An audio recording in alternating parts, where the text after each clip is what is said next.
Hello, and welcome back to another episode of the Flow to Grow podcast. As always, I'm your host, Sophia, and this is a health and fitness podcast, a wellness podcast, a personal development, personal growth podcast, self-growth, whatever you want to call it. And today I want to bring awareness to this topic around stress and the effects of stress on your health, on weight loss, on your pursuit to lose body fat, to gain muscle. So just a little backstory. I know for me personally, I knew that stress was, had an effect on health and on building muscle, losing body fat. Like I knew those things, much like you might know as well. But I experienced what it's like to look back on a time in my life and realize, wow, I know the difference between being really stressful and being in a stressful environment and having a lot of stress versus a lot of that stress leaving my life and not having that.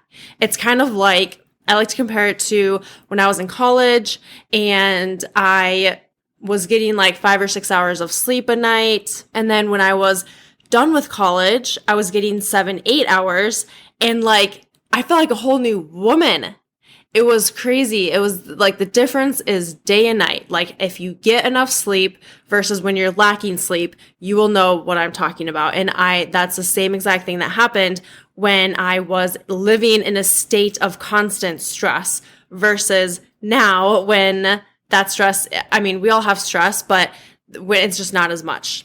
Now, when I say stress, the definition of stress, and in the way that in the context that I'm talking about, it's a state of mental or emotional strain or tension resulting from very demanding circumstances. So every time, you're probably going to hear Sushi playing with our current thing. Anyways, when you go to work out, when you're lifting weights, when you're doing any sort of workout, whether it's HIIT, lifting weights, CrossFit, like whatever the type is, you are putting stress on your body. That is stressful to your nervous system, your muscles, that's also stress. So there's stress in that aspect. And then there's stress for if you are, quote, dieting, let's say you're trying to be in a calorie deficit, that is also placing a ton of stress on your body and your mind. And of course, family life. I don't have kids, but if you have kids, they're just the daily life and doing things, not saying that, I don't know how I'm trying to put this, but there can come a lot of stress when you have kids and you have a family. There's stress from work, of course, which I feel like most people are kind of most familiar with or know that they have, but stress from work, whether it's the environment, the people you work with, the type of work that you're doing, the overload, not taking breaks. So stress can come from a lot of different things just from work. It can also be from something personal, like if there's a issue with a friend or a family member. If you are undereating, overeating, that is also another form of stress. So there's all these different avenues of stress that we have every single day, and you might not even know it or realize it. I remember when I was in that state of high stress, I didn't even freaking realize it until after I was out of it. And that's also one of the reasons why I wanted to do this episode, is to bring awareness to you, especially because you probably don't realize it or don't know. I remember in my head, I didn't want to categorize it as stress, and I didn't want to label it as stress because I felt like if I labeled it as stress, I would just be more stressful. But the reality is that my body and my physically what's going on, it doesn't really matter what I label it as far as stress goes, because I was still placing a lot of stress, if that makes sense. It's like I was trying to avoid addressing it, or I was trying to avoid kind of coming to terms with it, or realizing that I had a lot of stress, more stress in my life than I even realized or thought. So when you start looking at all the ways that we can produce or have stress in our life, in our daily lives, once you become aware of that, you can then do things to start to de-stress or help with that. So when people say that it's important to de-stress and work that into your life and into your lifestyle and schedule it, that they mean it. That's really important. It really is. So I'm going to share here my story with this, what I kind of recently went through. And then I'm going to share, and I'm going to kind of keep it brief on how stress can really truly affect your body and your pursuit of losing weight or losing body fat and being healthier overall. And then I'm going to share with you a few things that you can do to start to work towards just a little bit of less stress, bringing ease to your mind, ease to your body. And if you are wanting to change the shape of your body, if you have goals like around your health and fitness, this honestly has to be a priority, because otherwise your body is going to be in that constant state of stress and your body will not change, or it will be a lot harder. So I was working, if you've been listening to this for a while now, you know that I worked at a gym for like 5 to 6 years. I don't remember if it was close to 5 or close to 6, but quite a long time. And absolutely loved it. Like, that's the first thing I want to say is that I loved it from day one until the last day. I really did love it. Maybe loved it a little less, to be honest, by the last day I was there. But I loved the people who I worked with. I learned so freaking much. Like, it was kind of a step in my life to propel me to what I'm doing now. And I believe this is also going to propel me to what I do next. Like, it's kind of those stepping stones and things that we learn along the way. Well, this was closer, I would say, towards like the end of my time there. Maybe the last year, maybe even the last couple years, and I just didn't really even realize it. But I also think that you can love what you do and really truly love something, and also it can be detrimental, or it can be something that you don't love as much, or it can also be something that brings you a lot of stress. So without going into specifics, I was not only accumulating a whole lot of work stress, I was also accumulating stress from it within my personal life. I was accumulating stress from the workouts that I was doing. So I would say by this point, I was shifting from doing less HIIT to more just lifting and strength training, but I was still running a lot. I would do HIIT every now and then. I would still be lifting, and I would work out pretty much every day, or at least do something every day, with maybe the occasional rest day or day where I didn't do anything, but that was pretty rare. And then also at this point, I was starting to begin to eat more nutrients, more food, but I would say that I was still under eating. So in my mind, I pictured just like all these like maybe not clouds, but all these different avenues of stress that's kind of putting a cloud over my energy and my whole being. When I was out of that, I realized, well, first of all, I was just like, holy shit, I can't believe I was living that way. I can't believe that's how I was living, how I was feeling. It's wild. And I realized that it's not normal. So it is normal to just feel like you just need to cry and to be emotional at times and to have not as good days and to not feel okay. That's normal. But what's not normal is having a literal breakdown once a week, if not twice a week. Like, that's the point. That is the point that I got to. And also I'll say that I think that we place a lot of stress internally, mentally, and emotionally within our work life and with our jobs, with our careers. It's kind of like we're in this society where either you grew up living or seeing like that hustle life, or society saying that you need to hustle in order to, quote, make it or be successful. I also think that we get in our heads about not doing enough. And I know that was true for me, feeling like I always needed to be productive or needed to be working on something and working at my job when I wasn't there, and just like, oh, and I feel like there's a healthy point where you go above and beyond because you want to, and crossing the line of it gets to the point where you feel guilty if you're not doing things. So I'm still kind of in the process of learning that it's okay to not always be doing things. And actually, I'm learning that, yes, my purpose is to help other people and to keep pursuing what I'm doing, but also it's my purpose to just be, like, literally be a human being and just like be as I am. It's also my purpose to love on my fiance and spend time with her and give my energy to her. And it's my purpose to slow down versus going fast. So my mindset has kind of shifted on with all of that. And with that, through that, I have felt what it's like to just have less stress overall. So in the time from when I left to now, it's been almost, it's been almost a year, 2 months, actually 1 month of me kind of transitioning out and changing my environment, which is crazy. So about a year, a little less than a year. And there's going to be other factors at play for sure.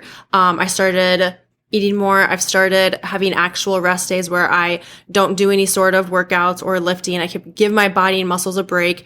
I do more lifting. I have done less hits, less cardio, which that's not me saying that cardio is bad. I just personally wanted to just take a break from that and just focus on lifting, building muscle, and maybe do like occasional hit or go for a run.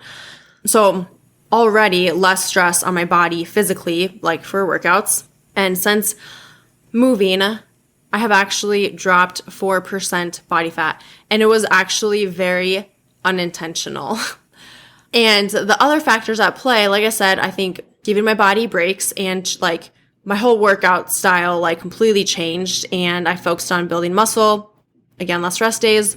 So a mix of workouts, nutrition, change of environment. It's like I took a whole big house of stress off of my plate is like what it feels like. And then along with that, coming to a place where I don't restrict foods anymore. I really have a good balance of having foods that are nutritious, nutrient dense for my body. So the quality aspect, but then also being flexible with the foods that I love. And if I want ice cream, we'll get ice cream, or maybe a donut, like I'll have it and I don't feel guilty. So like I've come to this place of true food freedom. And I feel like that also alone has made a huge impact because I'm not restricting, binging, yo-yo dieting, like constantly like this roller coaster. So all that to say, I unintentionally lost 4% body fat, but a big, like I believe the number one factor was the change of environment and losing all of that stress that I like was constantly living in. And then I'd say the number two factor would be the food aspect, the food freedom part. Okay, so a few more specific ways on how stress really affects and impacts your weight loss goals and your health. Number one, I touched on this a little bit, but being in a quote diet or calorie restriction is already so stressful for the body. Like your body's in a state of stress. So if you're constantly in that phase, which most people are, if you're constantly eating less in order to lose weight, if you've been trying to eat less and do more, like work out more, eat less for a long period of time, and like I said, most people are in that state, and the people that have those goals are in that state, then your body will adapt to each new calorie low and your metabolism will slow down. So when I say adapt to your new calorie low, let's just say, for example, if you are eating 1,200 calories, roughly, and maybe you don't track that, but if you're eating pretty little throughout the day, then you can go by this too. But let's say you're eating about 1,200 calories. Number one, that's already very low for most people. Like your body at rest is going to need much, much more than that, more than you probably, like it would surprise you probably. So your body has adapted to that calorie low. So in order for change, let's say we got to change it up. Okay. We got to eat less. So you go to 1,000 calories a day. Obviously, that's not healthy. That's not sustainable, but you want to keep working at it. You need to go more into a calorie deficit because your metabolism, your body has adapted to that calorie low. Then you go to 800 calories a day. Again, not healthy, not sustainable, but your body will adapt to that new low because the body loves to adapt.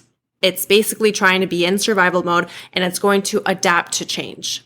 Number two, stress can cause hormone imbalances. I feel like this also is like underrated, undertaught, and it's so important. So one of the biggest and most common factors in common hormone imbalance is the stress hormone cortisol, which promotes body fat and it just makes it harder to lose weight. Insulin and your thyroid are also going to affect your metabolism, your appetite, blood sugar, and that will all cause weight loss resistance. Like it's just like chaos in the body by this point if you have all these hormone imbalances. Insulin is the fat storing hormone. It is also your blood sugar hormone, and its job is to store excess sugar away in fat cells. So if there's too much insulin, then you will be in fat storing mode. Your thyroid is your metabolism regulator. If your thyroid is not working properly, it's not optimal, then your metabolism will also be affected and will slow down. And lastly, your sex hormones will be affected. Number 3, stress triggers the desire to eat more. So stress eat or emotional eat.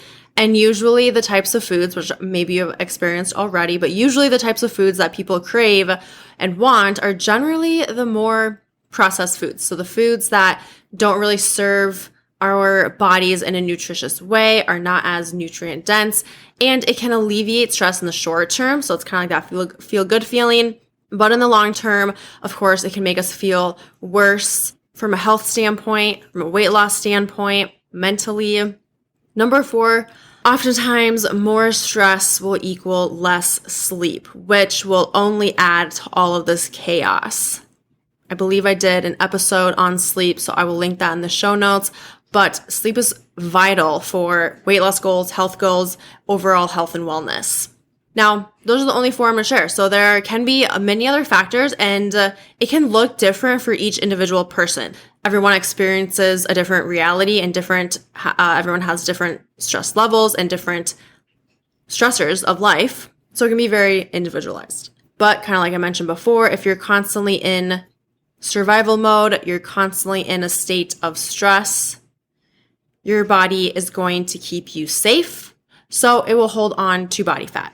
A few things to consider. So number 1, schedule anything that brings you joy and ease into your mind and body, just like you schedule your doctor appointments, your dentist appointments, your eye appointments. And again, this will look different for each person because what helps me to de-stress and what brings joy and ease into my life is going to be different from what brings someone else joy and ease. So it's really like taking a look at what you love to do and kind of not looking at what people say you should do. Like some people will say, well, you should meditate or take deep breaths or go for a walk outside. Like we know that those things are good for us, but like this has to work for you, and you might have to try things, experiment with things, see what you really do love, see what you don't really love as much, and go from there.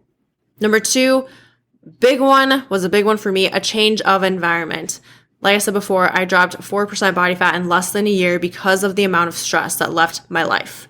Other factors were at play, of course, but this was a major one. That change of environment can be your workplace. It could be a group of friends. It could be family. It could be your house, like your home, cleaning it and making sure that it's also a place that won't bring you more stress. Like if it's disorganized, there's things all over, like that can also create mental chaos and stress in your mind.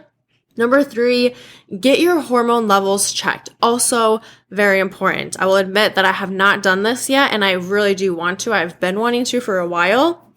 But once you do, you'll be able to have a better idea of what your nutrition should look like to support you in this.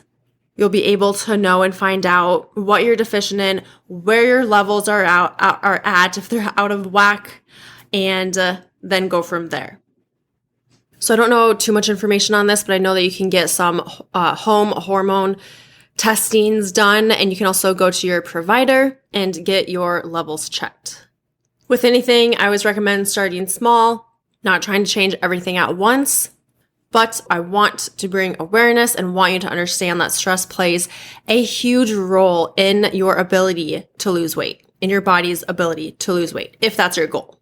It's really important to also understand how mindset, mindfulness, reducing stress, relaxation are also so vital to your overall health and fitness and your health and wellness program. If you are doing one or looking for one, they're not as looked at. You don't really think about, I need to start doing focusing on my mindset and my mindfulness and stress reduction. Like normally it's the workouts and nutrition that come first, but these are also so important. It's much more than just losing weight. It's feeling healthy. It's being healthy from the inside out.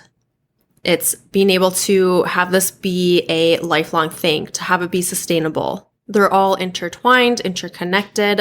There are so many ways that you can take time for yourself and take time to manage your stress levels because, like we talked about, it directly impacts every aspect of your health.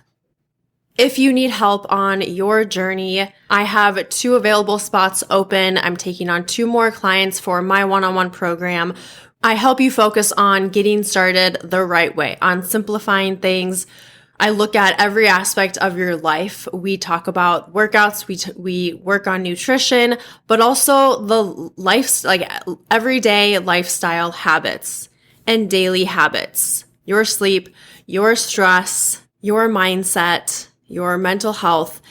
I really incorporate all of that into my programming with my one-on-one clients that I have currently. So if you're looking for something that is simplified and you want to do it the right way, you want this to be sustainable, and you have any health and fitness goal, check the show notes. I have a link to my one-on-one coaching application form. You can add any additional questions to that. You can also find me on Instagram at Sophia_Dawn41. I share a lot of fitness, nutrition, mindset stuff on there, whether it's educational or inspiring. And I have my podcast Instagram at Flow with the Grow Podcast. And you can email me at flowwiththegrowpodcast@gmail.com. Thank you for being here. I appreciate you. I love you. With that, I hope you have a great stress-reducing rest of your day, night, week, weekend. Bye for now.